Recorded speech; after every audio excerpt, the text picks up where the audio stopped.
Hello दोस्तों, भोजपुरी के trending star Khesari Lal Yadav का एक पोस्टर रिलीज होता है। जी हाँ दोस्तों, आप लोग सही सुन रहे हैं। हमारे power trending star Khesari Lal Yadav का एक पोस्टर रिलीज हुआ है, जिस पोस्टर का नाम है खरबूजा के मालिक।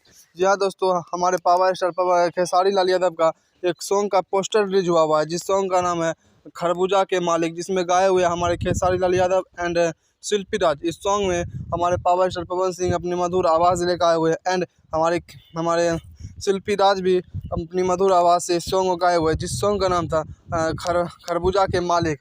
और ये आज शाम तक में इसका टीजर भी रिलीज हो सकता है। जी हाँ दोस्तों, और ये एक लोकगीत होने वाला है, तो आप लोग जाइए इसको सपोर्ट कीजिए और देखिए। अभी तो इसमें उतना इन्फॉर्मेशन नहीं मिला हुआ है कहाँ पे अपलोड होगा, कितना बजे होगा, लेकिन ये अनुमानित तौर पे बताया जा रहा है खरबूजा के मालिक आज शाम तक में टीजर लॉन्च हो सकता है। तो ये थी एक छोटी सी जानकारी। आप लोग कैसा लगा कमेंट करके ज़रूर बताइएगा। फिर से मिलते हैं एक और नए वीडियो के साथ, तब तक के लिए बाय।